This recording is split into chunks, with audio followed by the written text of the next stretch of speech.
Hello student, welcome to this video. इस video में हम देखने वाले हैं कक्षा 12वीं यानी क्लास 12th के लिए बायोलॉजी के बहुत ही इंपॉर्टेंट क्वेश्चन जो 2 मार्क्स के हैं। इनमें से आपके सभी प्रश्न आपकी बोर्ड परीक्षा में आ सकते हैं। ये जो प्रश्न है बहुत इंपॉर्टेंट हैं। तो यहाँ पर देख सकते हैं निषेचन किसे कहते हैं, बीज प्रसुप्ति के कोई 2 कारण लिखिए। तो देखिए इस प्रकार से जो हेडिंग्स बना के लिखी है मैंने, निषेचन परिभाषा लिखी है। इसका PDF डाउनलोड करना है, वेबसाइट पे जा सकते हैं, वेबसाइट पे PDF डाल दूंगा।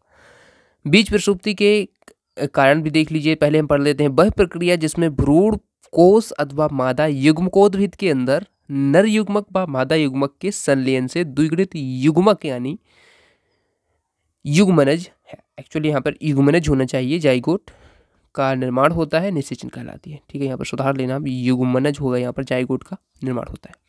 ठीक है, तो बहुत ही सिंपल सी भाषा है, आप पढ़ सकते हैं, याद कर सकते हैं। बीज प्रसुप्ति के कारण लिखना है तो देखिए पहला कारण है बीजों में पाया जाने वाला कवच या आवरण बीज को प्रसुप्ति की अवस्था में रखता है। दूसरा है कुछ पौधों के बीजों में भ्रूण अपरिपक्व अवस्था में रहता है जिसके कारण बीज प्रसुप्ति होती है, जैसे ऑर्किड्स होता है। ठीक है, अगला प्रश्न देखिए। व्यावसायिक पैमाने पर, अच्छा इसमें मैंने प्रश्न नहीं लिखा, डायरेक्ट ही लिख दिया पॉइंट के फॉर्म में। फर्मेंटर क्या होता है ये आपसे पूछ सकते हैं 2 नंबर में। किण्वक जो होता है क्या होता है। तो व्यावसायिक पैमाने पर सूक्ष्म जीवियों को पैदा करने के लिए बड़े बर्तन की आवश्यकता होती है जिसे फर्मेंटर या किण्वक कहते हैं। ठीक है, बहुत ही इंपॉर्टेंट है ये प्रश्न। ये जो प्रश्न है आपके डेफिनेटली आते हैं और मेरे टीचर्स ने मुझे बताए थे और मैं भी आप लोगों को बता रहा हूँ। अब 2 कवक प्रजातियों के नाम जिनसे एंटीबायोटिक का उत्पादन होता है वो लिखना है। ठीक है, ये आपका क्वेश्चन है, उसमें है NCERT में आपका दिया गया है। तो पेनिसिलियम नोटेटम तथा पेनिसिलियम क्राइसोजेनम का प्रयोग पेनिसिलिन के उत्पादन में होता है। ठीक है, तो इसको याद रख सकते हैं वैसे। उसके बाद देखिए समष्टि की परिभाषा बहुत इंपॉर्टेंट है, जो जनसंख्या होता है, पॉपुलेशन होता है, उसकी परिभाषा। ठीक है, तो इसकी परिभाषा आप इस प्रकार से कर सकते हैं और जितना प्रश्न का आंसर लिखना है उसी हिसाब से मैंने लिखा है। और किसी भी प्रश्न में इस प्रकार से ना लिखें कि बहुत ही बड़ा लिख दें आप, क्योंकि बड़ा लिखने से नंबर तो आपको 2 ही मिलने हैं, टाइम भी आपका ख़राब होता है। क्योंकि यदि आप 2 नंबर के प्रश्न में पेज भर के आ रहे हैं तो उसका कोई मतलब नहीं निकलता। यदि जितना पूछा है उतना लिखें तो बहुत अच्छे नंबर्स मिलते हैं, साथ ही आपका टाइम बचता है। और अन्य जो बड़े नंबर वाले प्रश्न हैं, जैसे 3 नंबर के प्रश्न है, 4 के हैं, उनमें आप अच्छा टाइम दे सकते हैं और अच्छा लिख सकते हैं। ठीक है, पारिस्थितिक तंत्र या जीवों में अंतर आपसे पूछा है तो इसको समझा सकते हैं।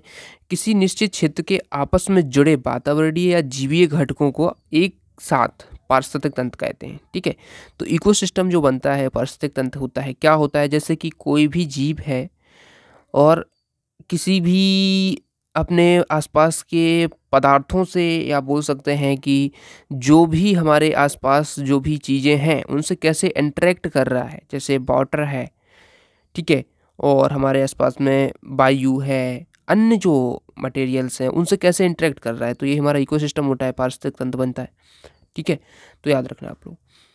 और इसमें देखिए, और यहाँ पर लिखा हुआ है यह एक बूंद से लेकर समुद्र तक हो सकता है, यानी एक बूंद में भी पारिस्थितिक तंत्र बन सकता है और एक समुद्र में। ठीक है, वहाँ पर इंटरेक्शन यदि मिल रहा है वहाँ पर पारिस्थितिक तंत्र हो सकता है।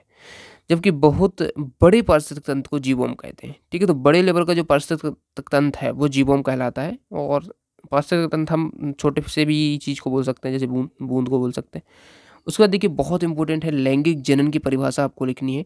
ठीक है, लैंगिक जनन 2 नंबर के हिसाब से बहुत ज़्यादा इंपॉर्टेंट है। और अलैंगिक जनन भी आता है, वो भी मैं आपको बताऊंगा। प्रसुप्ति क्या होती है, ठीक है, तो किसी पौधे या उसके अंग के जीवन चक्र की अवस्था जिसमें उसकी क्रियात्मक वृद्धि अस्थायी रूप से रुक जाती है उसे प्रसुप्ति कहते हैं। जैसे हम बोलते हैं ना बीज प्रसुप्ति, बीज कुछ समय के लिए प्रसुप्त अवस्था में पहुंच जाता है, यानी सोने की अवस्था में पहुंच जाता है। उस समय वो ग्रो नहीं करता है, ना ही अंकुरण होता है, इस प्रकार से। अब देखिए इंटरफेरॉन क्या होता है, बहुत ही इंपॉर्टेंट है इंटरफेरॉन। ठीक है, इंटरफेरॉन की परिभाषा तो देख लीजिए।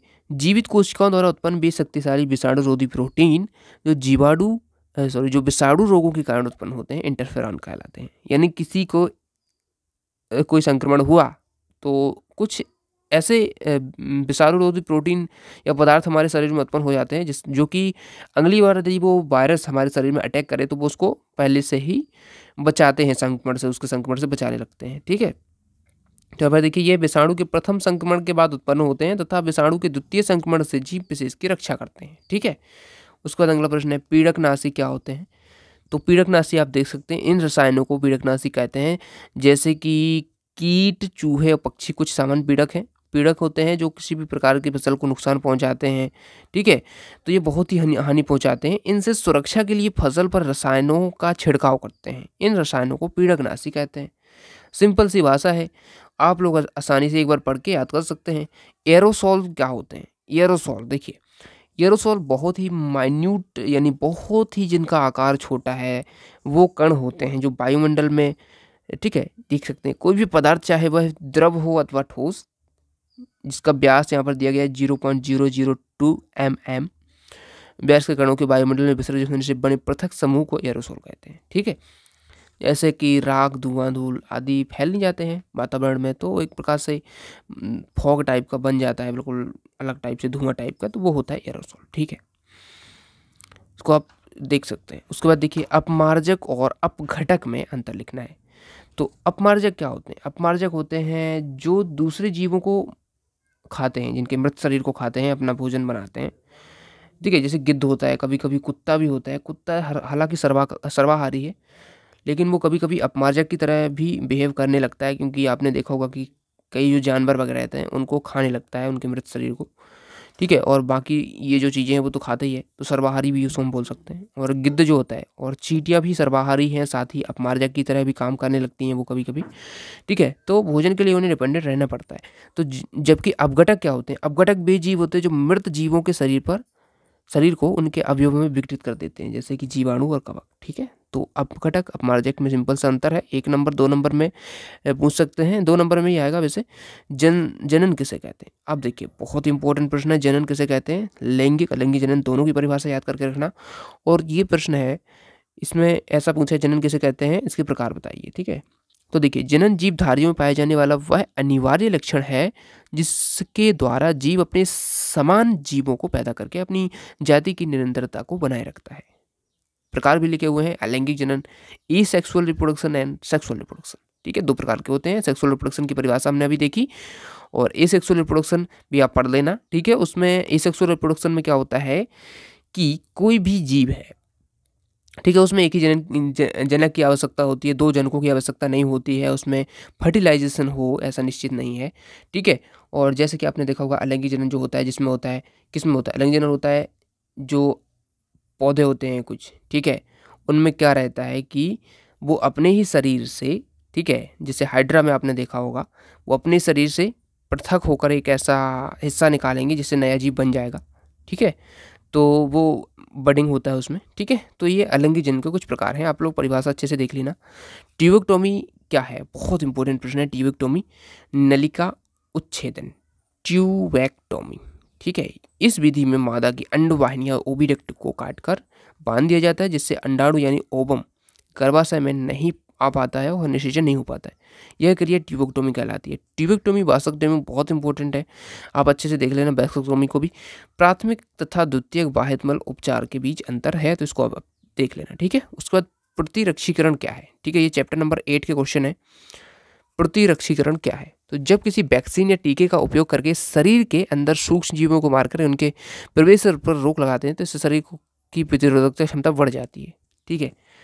तो शरीर की रोगों से लड़ने की जो क्षमता है वही प्रतिरक्षीकरण होता है, ठीक है, इम्यूनिटी जिसको हम बोलते हैं।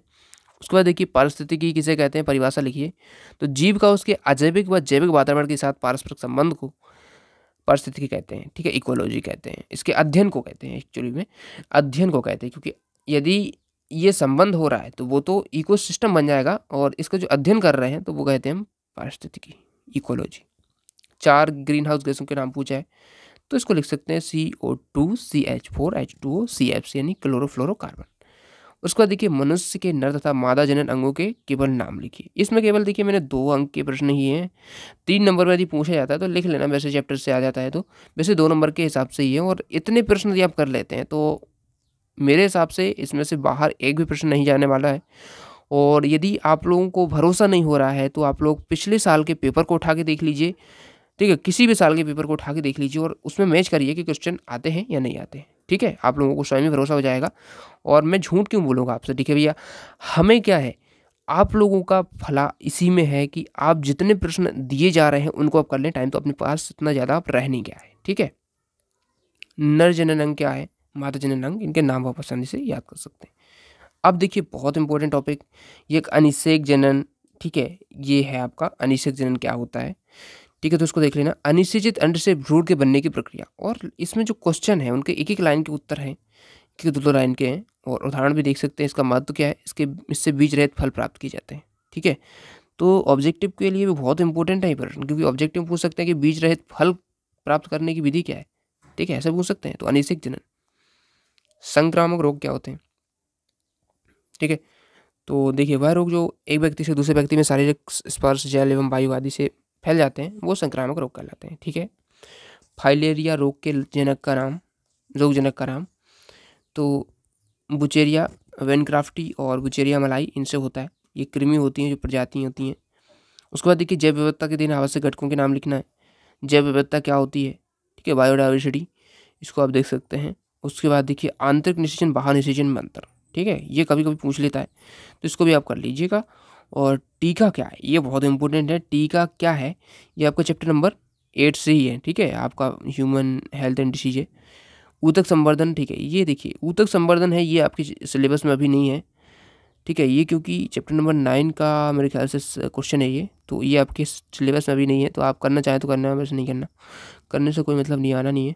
ग्रीन हाउस प्रभाव के 2 दुष्परिणाम लिखिए, ये तो आपके सिलेबस में, इसको अच्छे से पढ़ लीजिए, ठीक है। उसके बाद देखिए असंग जनन, ये बहुत इंपॉर्टेंट है। एपोमेक्सिस क्या होती है, तो जनन की एक अलैंगिक विधि है जिसमें भ्रूण या संतति का निर्माण युग्मकों के संलयन के बिना होता है। असंग जनन या एपोमेक्सिस कहलाती है, ठीक है। और ये बहुत इंपॉर्टेंट है। ये पुरुषों में वृषण उदर गुहा के बाहर क्यों पाए जाते हैं, आप अच्छे से देखें, इन प्रश्नों को पूछे जाएंगे डेफिनेटली। अब देखिए अगला प्रश्न है, सर्टोली कोशिकाएं कहाँ पाई जाती हैं, इनका क्या कार्य है। देखिए मैं इसलिए बोल रहा हूँ कि जो आपके प्रश्न बैंक दिए गए हैं, हो सकता है कि प्रश्न बैंक में से कुछ प्रश्न नहीं आए, तो इससे आप कवर कर सकते हैं। लेकिन काफ़ी सारे प्रश्न आपको ऐसे भी मिल रहे होंगे जो प्रश्न बैंक में हैं, लेकिन कुछ ऐसे प्रश्न हैं जो इस प्रश्न बैंक में नहीं है, वो आप यहाँ से कवर कर सकते हैं, क्योंकि इसमें पूरा सिलेबस मैंने इसमें कवर कर रखा है 2 नंबर के हिसाब से, ठीक है। देखिए 32वां क्वेश्चन है हमारा, प्रतिरक्षा या प्रतिरोधकता क्या होती है, इम्यूनिटी। तो वही है, हमने अभी देख लिया। प्रत्येक जीव के शरीर में रोगों से लड़ने की क्षमता जो पाई जाती है, उसे हम प्रतिरोधकता या प्रतिरोधकता कहते हैं। हमारे शरीर में प्रतिरोधकता बी तथा टी कोशिकाओं के कारण पैदा होती है, ठीक है। हमारे शरीर में बी कोशिकाएं होती हैं, टी कोशिकाएं होती हैं, जिनके कारण प्रतिरोधकता जो है पैदा होती है।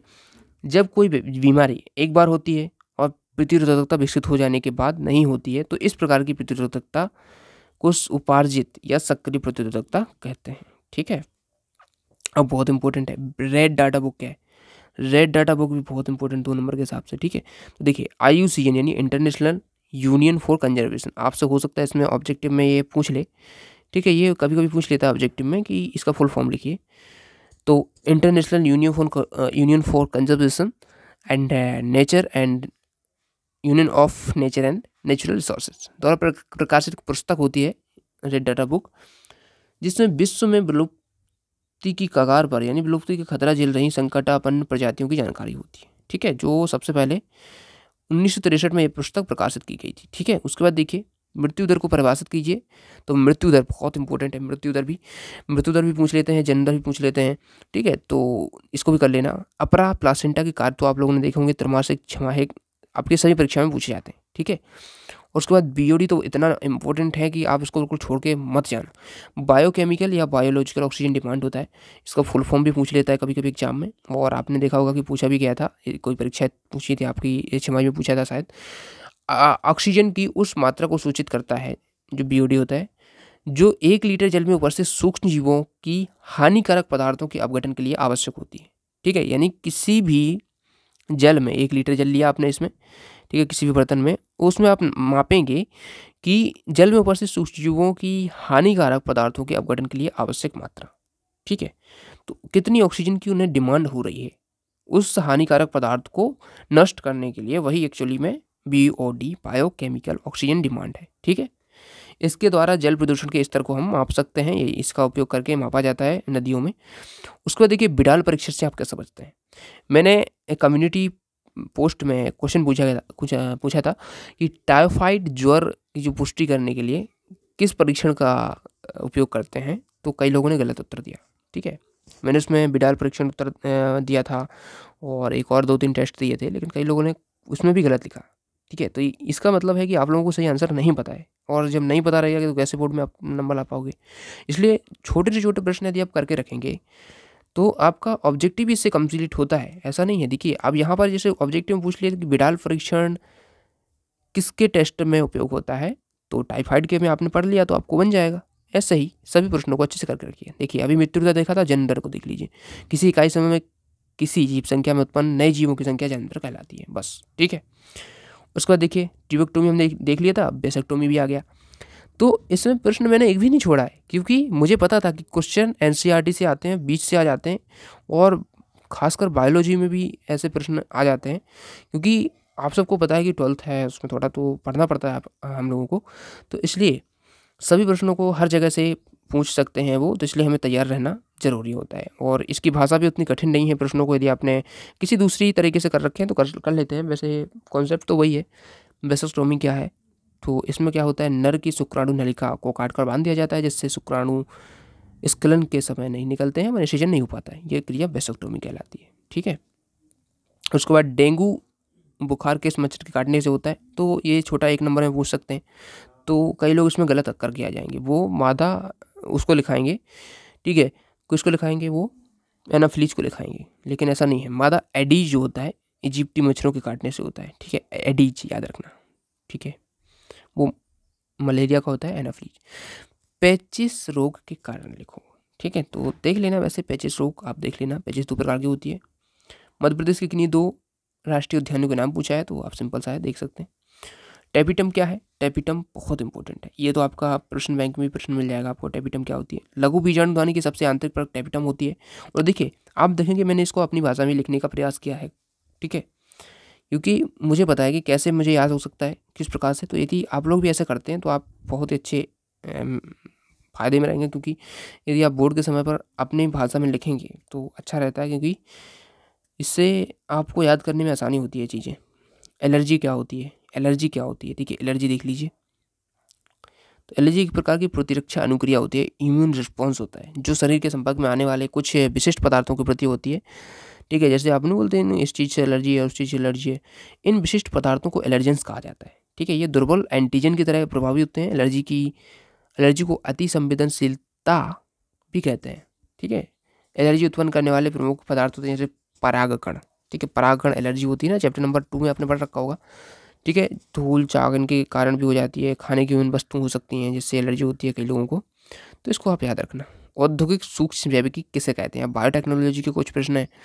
ठीक है, तो इसको भी आप देख लीजिए। संकट ग्रस्त जातियाँ क्या होती हैं, तो इसको भी देख लीजिए। कौन कौन सी जातियाँ, जैसे हिरण है, कस्तूरी मृग है, गेंडा है, ये आपकी संकटग्रस्त जातियाँ हैं। ठीक है, अपघटक किसे कहते हैं, इसका भी देख लीजिए। अपघटक ये हो जाएगा।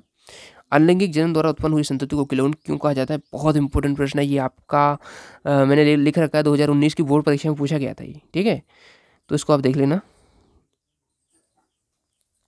संक्रामक रोग के कारण लिखना है, तो ये सिंपल से आप एक बार पढ़ेंगे। मधुमक्खी पालन के लिए कौन कौन से बिंदु अत्यंत महत्वपूर्ण होते हैं, तो आप देखेंगे कि मैंने एक भी प्रश्न ऐसा नहीं छोड़ा है जो आपकी परीक्षा में ना मिले आपको। ठीक है, आप लोग देखेंगे कि परीक्षा में पूरे प्रश्न मिलेंगे, आप बस इनको करके जाइएगा। संकटापन्न प्रजाति किसे कहते हैं, कोई 2 उदाहरण लिखिए। तो ये तो आपके ऊपर है, आप जितना करना चाहते हैं, लेकिन मैंने प्रश्न आपको इसलिए बता दिए हैं क्योंकि यहाँ से प्रश्न बन सकते हैं। ठीक है, क्योंकि आप लोग क्या है, एक जो प्रश्न बैंक है उसमें भी इतने सारे प्रश्न नहीं दिए गए हैं। ठीक है, दिए गए हैं कुछ ऐसे दिए गए जो नहीं पूछे जाते हैं, तो जो पूछे जाते हैं वो हमें करने। जैव सक्रिय अणु किन्हें कहते हैं, ये भी देख लेना। इसमें साइक्लोस्पोरिन ए जो होता है, स्टैटिन होता है। ठीक है, ये जैव सक्रिय अणु होते हैं और इनका आप इस प्रकार से इसको पढ़ सकते हैं। इंटरफेरॉन के 2 लक्षण लिखना है, तो ये लिख सकते हैं। तो चलिए 54 प्रश्न मैंने आपको बताया, 54, इनमें से यदि आप कर लेते हैं तो आपके डेफिनेटली बोर्ड परीक्षा में 2 नंबर के प्रश्न इनसे बाहर नहीं जाएंगे, बस कर लेना। थैंक्स फॉर वॉचिंग, मिलते हैं नेक्स्ट वीडियो में। वेबसाइट पे चले जाना, पीडीएफ के लिए पीडीएफ वहाँ पर मिल जाएगा। साथ ही अभ्यास पेपर के सभी पीडीएफ आप लेना चाहते हैं, वेबसाइट पे जाइए, वहाँ पर मैंने सभी विषयों के अपलोड कर दिए हैं। ठीक है, बहुत ही सिंपल तरीके से आप जाएंगे, उसमें सेट ABCD सब मिल जाएंगे, आप डाउनलोड कर लेना जो लोग नहीं कर रहे हैं तो। और प्ले लिस्ट पर विजिट करते रहिए, जैसे जैसे वीडियोज़ आते रहेंगे वो आपको मिलते रहेंगे। ठीक है, तो अच्छी तैयारी करते रहिए। All the best, thanks for watching.